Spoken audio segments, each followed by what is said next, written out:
get this rolling.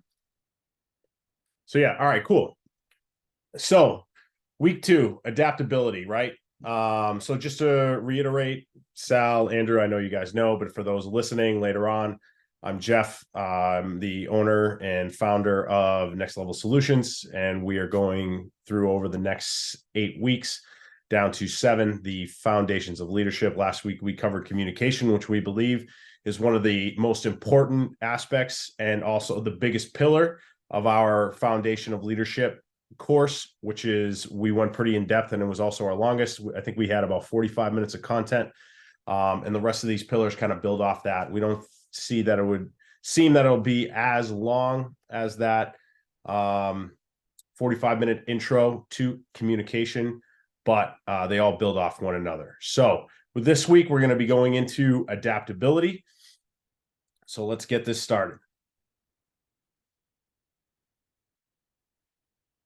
So some of the things we're just going to cover, the 2 bigger learning objectives that we want to make sure that you guys take away from tonight are knowledge of capabilities and limitations. That is both personal and team, as well as company, customer, competitor.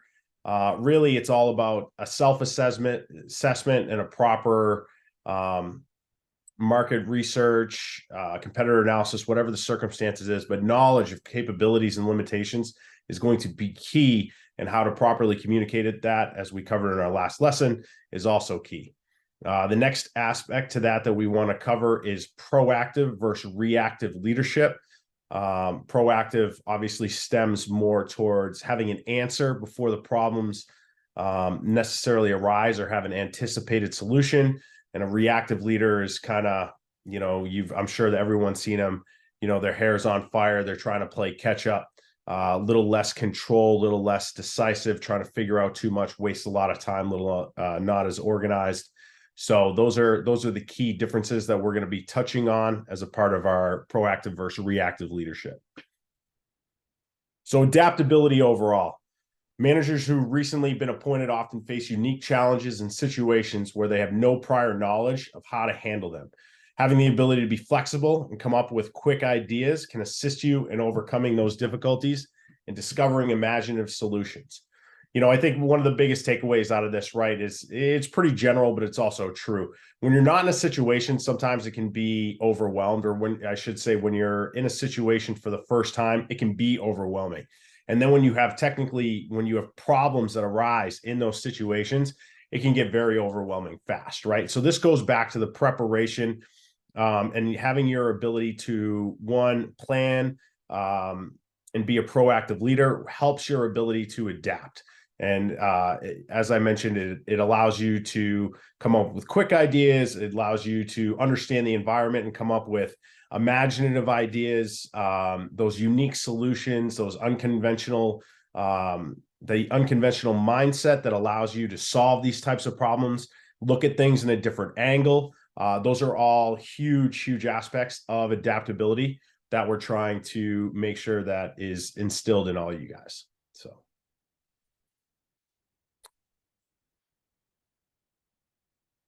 So knowledge of capabilities and limitations.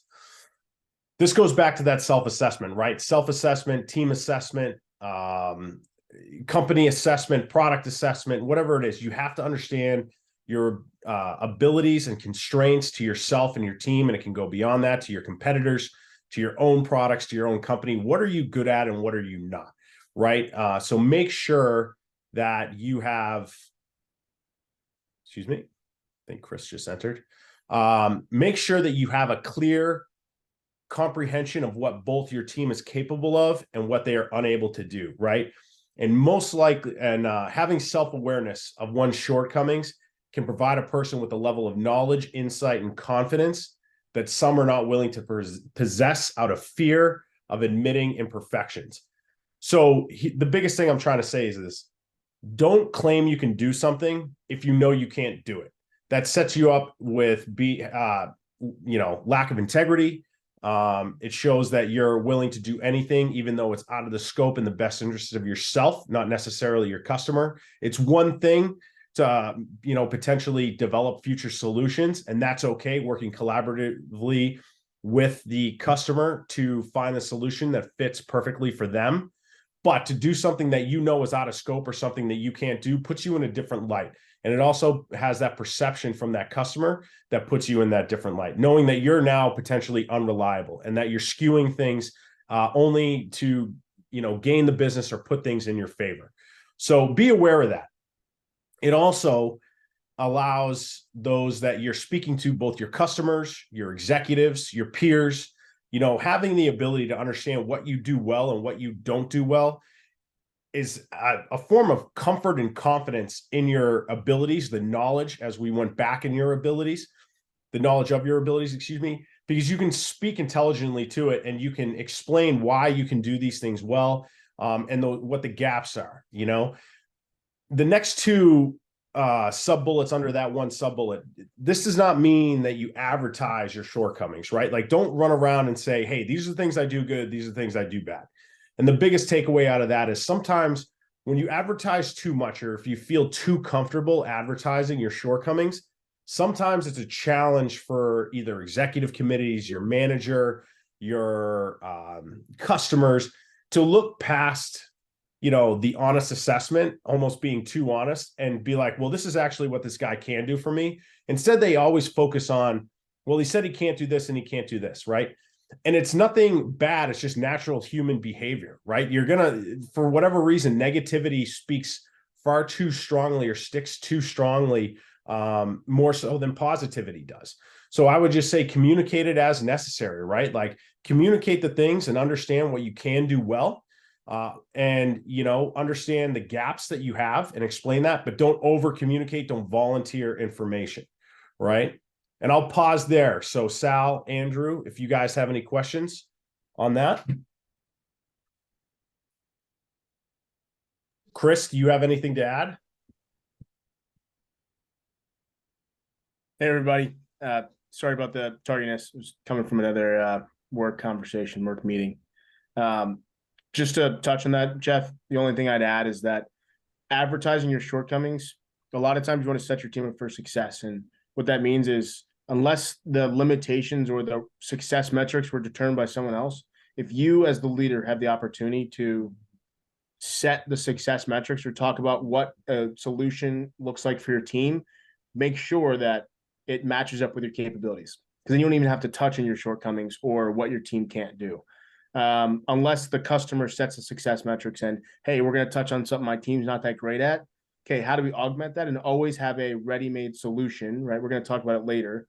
We'll get into proactive versus reactive, but always have a ready-made solution to, I know that we're kind of short on this. It's been known in the past, but here's how we're going to augment it. Here's how we're going to find that, or here's how we've worked to be better. So, but yeah, that's the only thing I'd have to add. Okay, good. Thank you, Chris. So this is something too that I think is a part of your assessment, right? This is the skill will matrix, and I think this comes in different variants, right? The famous SEAL Team 6 trust and capability matrix is something that maybe you guys have seen before.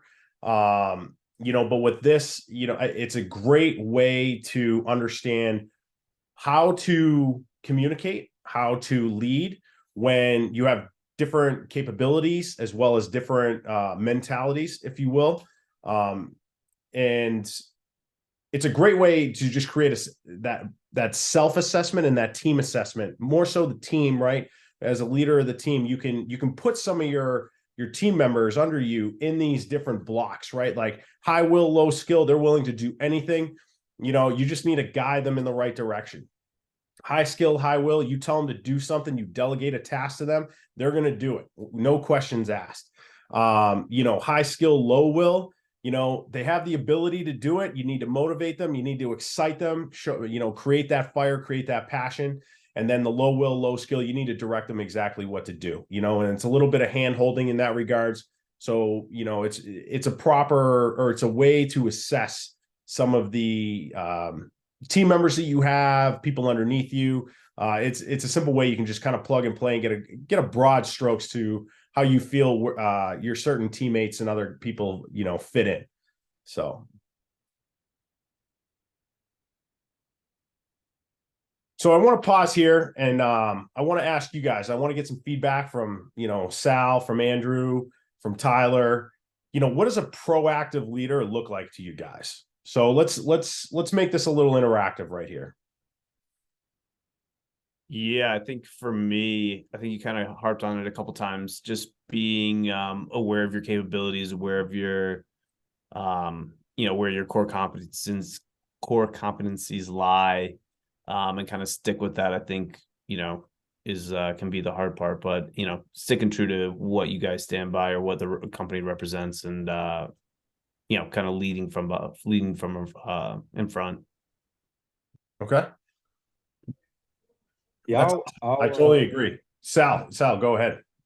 I'll play off that one too. Yeah. So for the scenario of effectively the scope of work pitch that we're talking about right now, I definitely think that if you're competing for work and you're anticipating there to be a portion of the project that's outside your traditional scope, proactive leadership is making your plan, right? Making your, hey, this is plan one, this is plan two, we'll see what the client wants. And I also like, I'm gonna misquote now. Where you at? Is it Chris? Chris's point earlier of just because it's outside of your scope of work doesn't mean you can't handle it. It just means that you need to be forthright in talking with a prospective client on how high on his list of priorities that part of the scope of work is. Because he might have just threw it in there because he thought it fucking sounded good. And if it's his lowest priority, and it's outside of your scope of work, then that might be a really cool opportunity for you to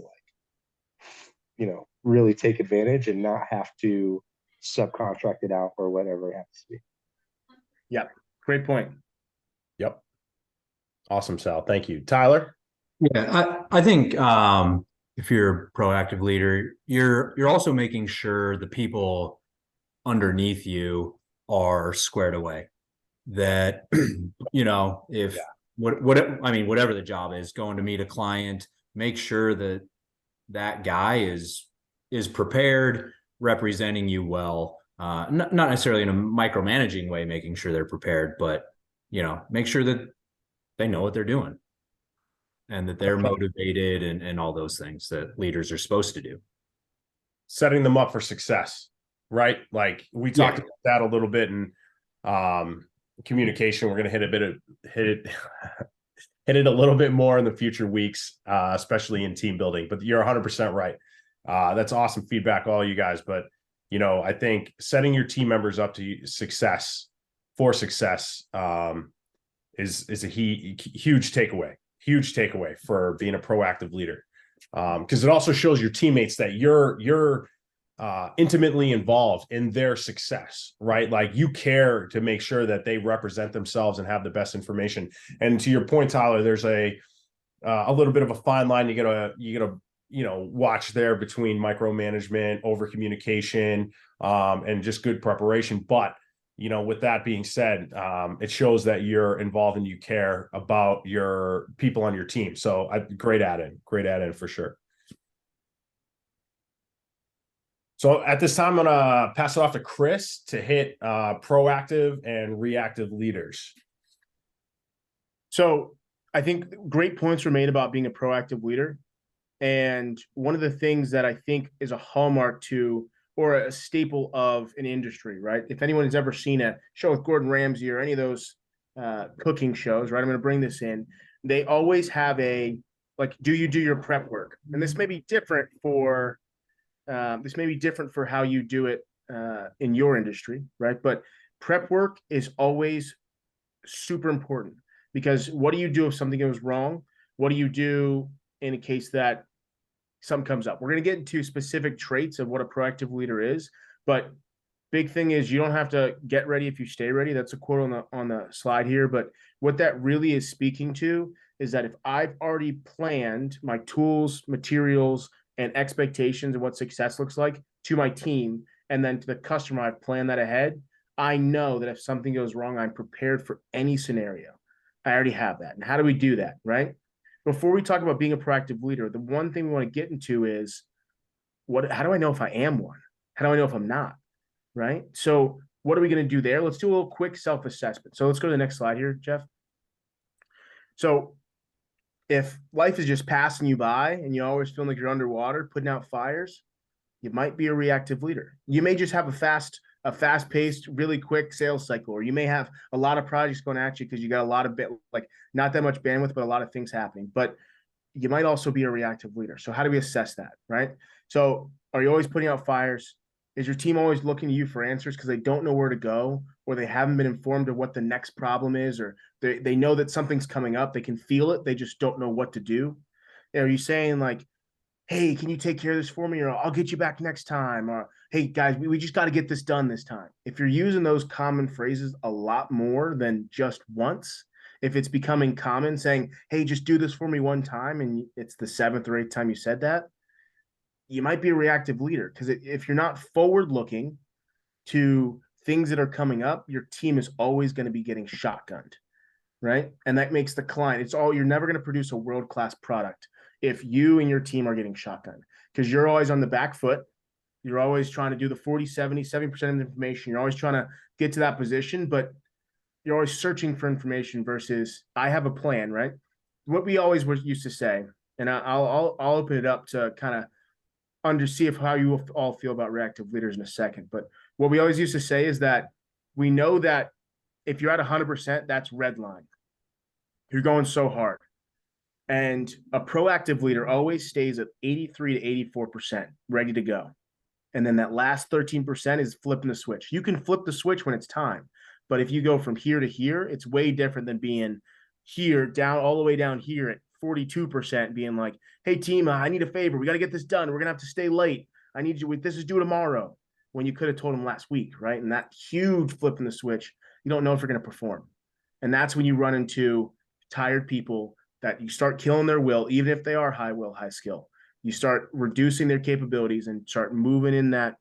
You get really stuck on fixing a certain problem in front of you and putting out that fire, and you miss the big picture.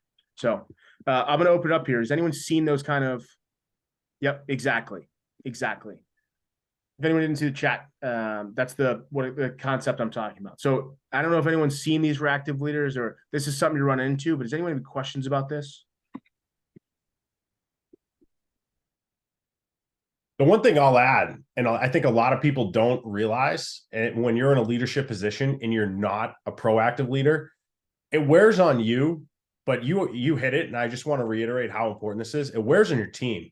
Like you having to make a massive jump from like 60 to 100, 50 to 100, because you've been on cruise control and you're just like relaxing the whole time. And then all of a sudden you're like, oh, we got to do this, right? Like turning that up, that's a big jump for you. But now look at what that jump, it's honestly even more exponential the further down the chain you do, right? So that's where guys, to your point, Chris, get burnt out. They lose enthusiasm.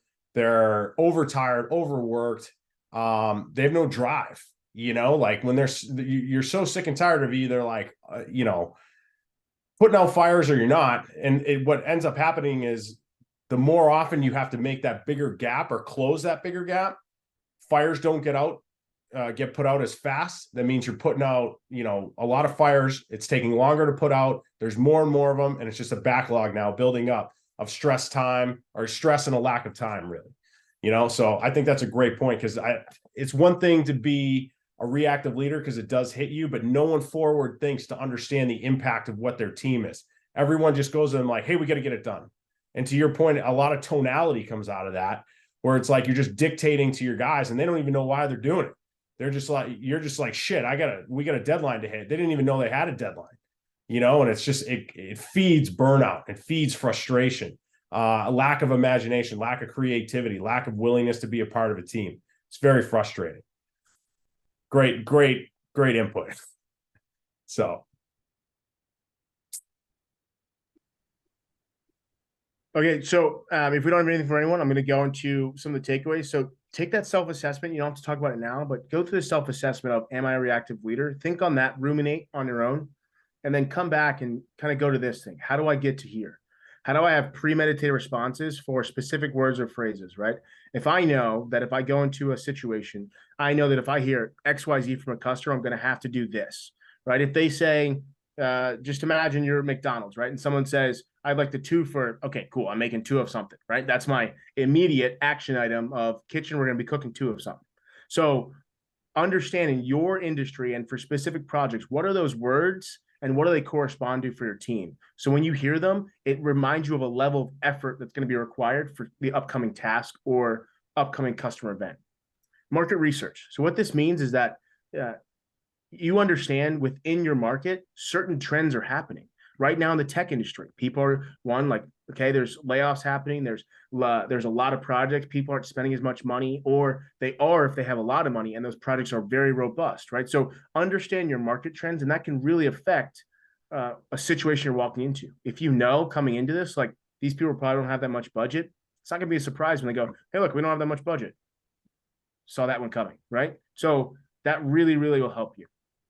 Competitor analysis. What this speaks to here, especially for a proactive leader, understand what other people that are successful are doing. So you may not be the top leader in your group. You may not be the top person within your company, right? But look at the person in front of you and find out 2 things that they're doing poorly and learn how you can do those well. Move up an echelon, right? Do the same thing as a company. Find out what they're doing poorly and just do that just a little bit better, and your customers will notice. And you move that just a little bit more. And so that process of understanding who your competitors are, whether it's within the company or externally, understanding that and figuring out, how do I move from spot 7 to spot 6, right? Because no one in the Grand Prix passes everyone. You go spot by spot, and then Verstappen wins every time, right? If anyone's seen F1. So risk assessment. So what this is I know that there's high risk and high likelihood items that happen within my industry. I know that on a project, that's something that is high likelihood of happening and has a really, really high impact. I need to pay attention and have a premeditated action plan if it does happen. Because putting your head in the sand and hoping things don't happen is how you become reactive. That's how you put out fires, and that's how you mess up, and you're not a world-class person or don't produce world-class product or world-class work. So keep your head out. Look forward and go, what can happen and how bad can it be? Okay, that's a high priority. Boom, let me create a plan. This can happen, not very likely, but yeah, exactly. You want to explain that really quick, Sal? I'll stop right there. Go ahead. Yeah. So Sal, MOI, that was more of a note, right? So the example that I was going to use for that is, 18 Delta. The first thing, like going through like Trauma 2 or SOCMAS or something like that, your refresher course, they're going to tell you an MOI, right? Or you're going to hear an IED blast, and that's going to initiate a pre-planned response in your mind that being like, okay, this guy probably has an opportunity that he could have ICP, internal intracranial pressure. He could have potential blast lung. So now you're thinking about some of the things that you're going to have to do long-term, right? And then you get up to him and you understand that obviously amputations too, you're going to have to potentially get a tourniquet on fast. So that's kind of the reason why I put that there, to speak to that example of like, we used to do that stuff all the time. And it's like, if you just went up there with an empty mind and you were like trying to figure out, you're wasting time, you're wasting resources by, not having the proper, plan when you plan to go out on a mission, right? Like you would understand, like, are you hitting an ID builder's house? Who are you doing? Like, who are you hitting? Where? And you plan a mission accordingly, right? Recovery and recovery equipment for vehicles, depending on the size, what's your pace plan, right? Like all that stuff comes from premeditated responses. That's really why, yeah, exactly. Method of injury. Yep. Like that's why that was just a prompt, an example. So go ahead, Chris. Yeah. Cool.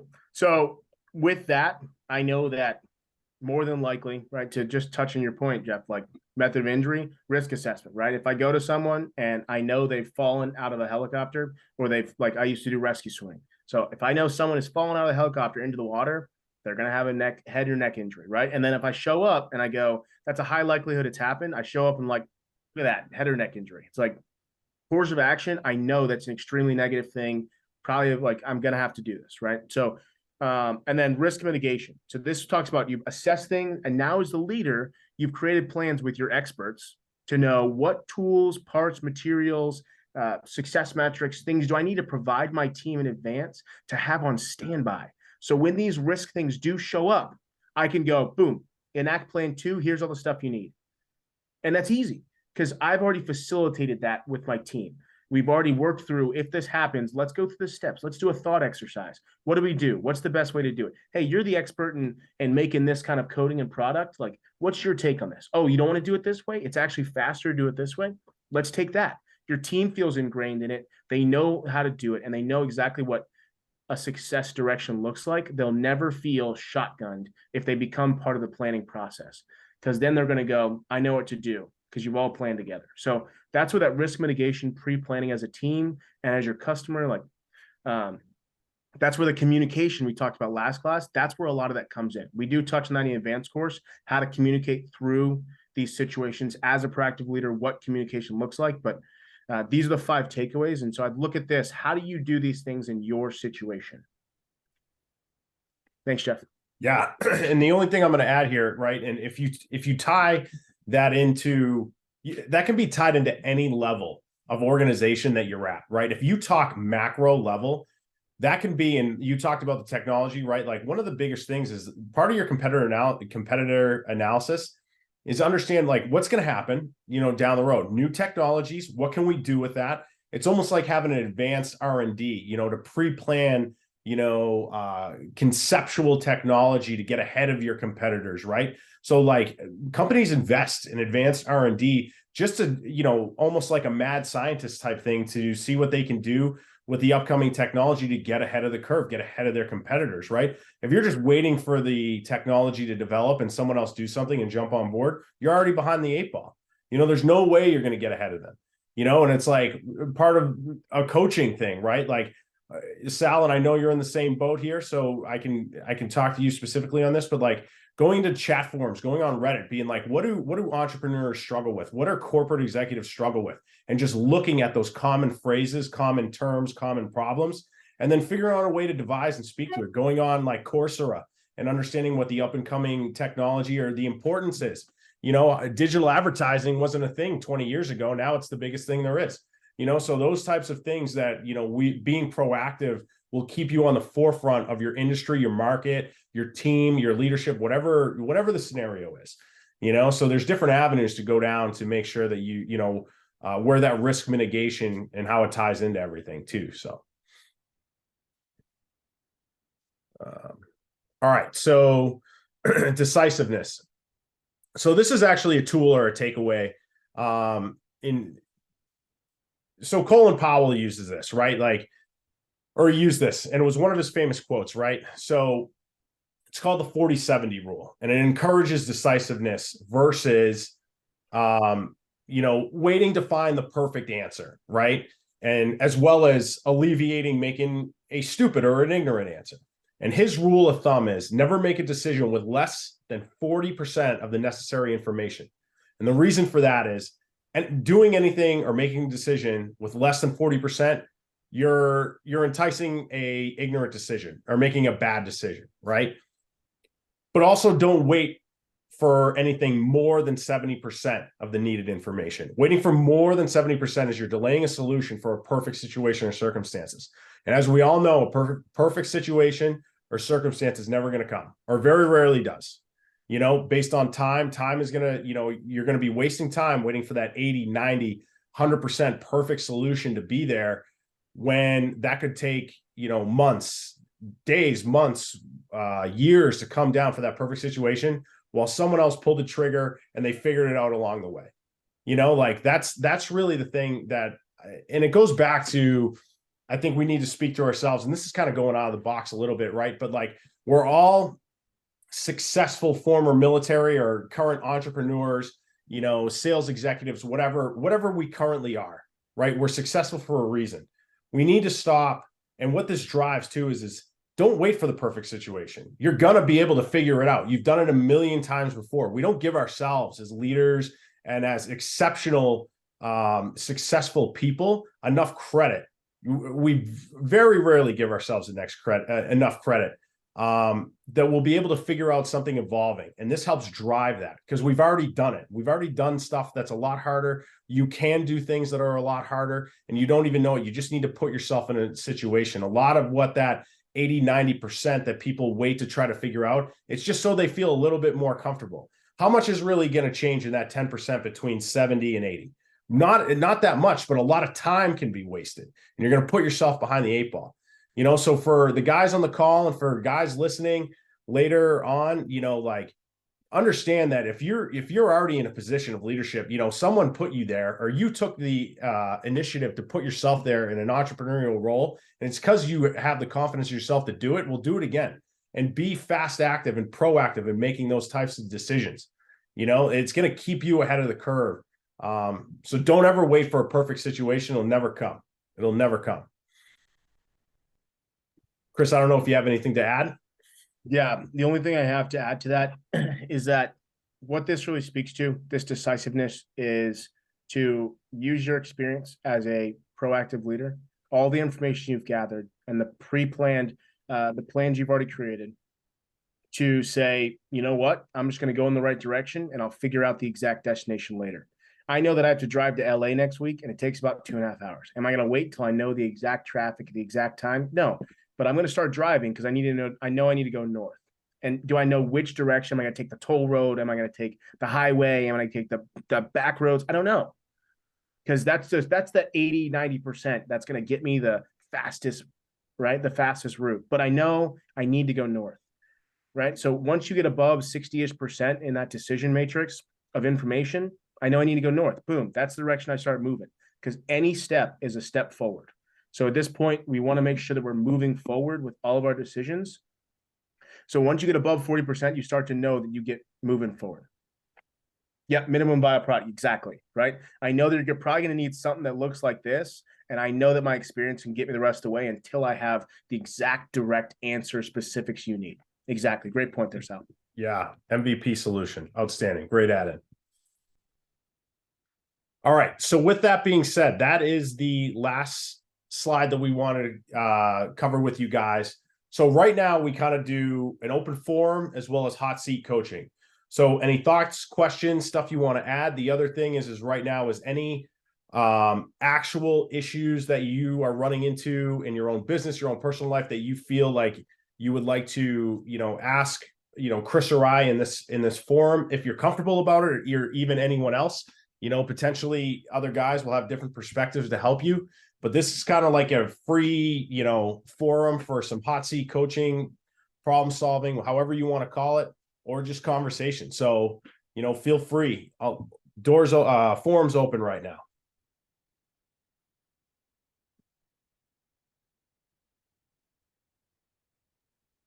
I have a quick question for, I guess, kind of the, what's the best way to put it? Being proactive. I mean, is there a way, because easier said than done, you kind of walk into a situation, the situation is a situation, but is there a way that you can proactively like get in front of, or not get in front of, but to manage clients to a step where they're not providing information at the last minute? Or what's kind of like the backwards way or reverse way of this the concept of the proactive leadership? Yeah, Jeff, I can take this one. All you. I knew I was going to point to you anyways. Yeah. So Andrew, the way to do that is to communicate. I always liked to give my clients a timeline that seems a little bit fast, so they have urgency, but is not my exact deadline. So what that means to me is like, that's how you get ahead of a certain situation. I also know that either working with them or what they've said, that if someone tells me, yeah, I can turn around in 2 days. Okay.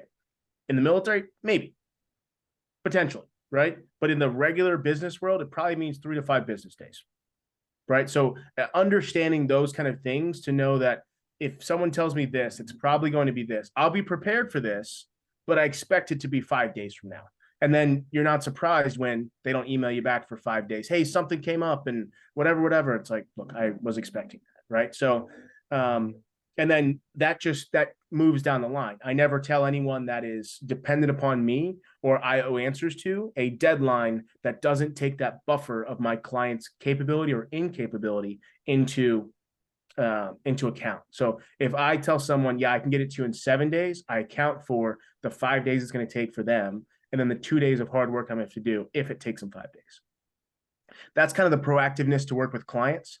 That's like getting information. Now, how I talk through it is I communicate to them.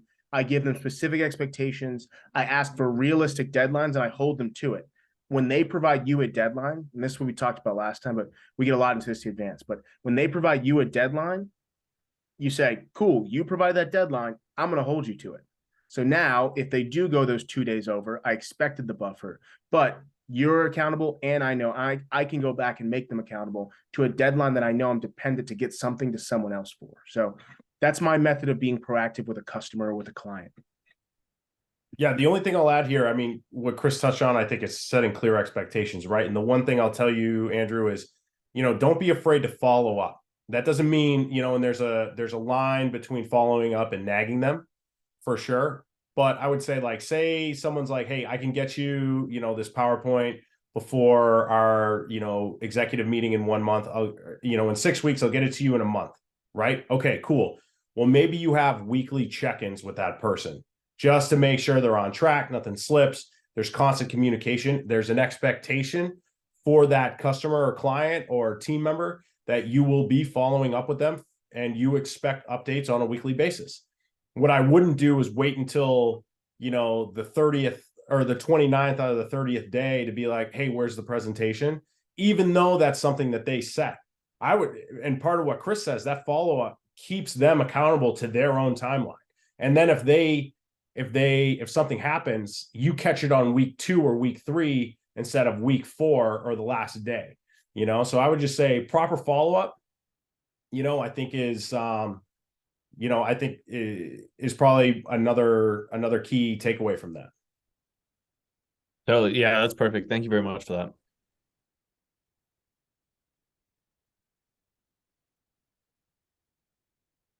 Sal, Tyler, anything you want to bring up? Questions, thoughts, issues you want to go over?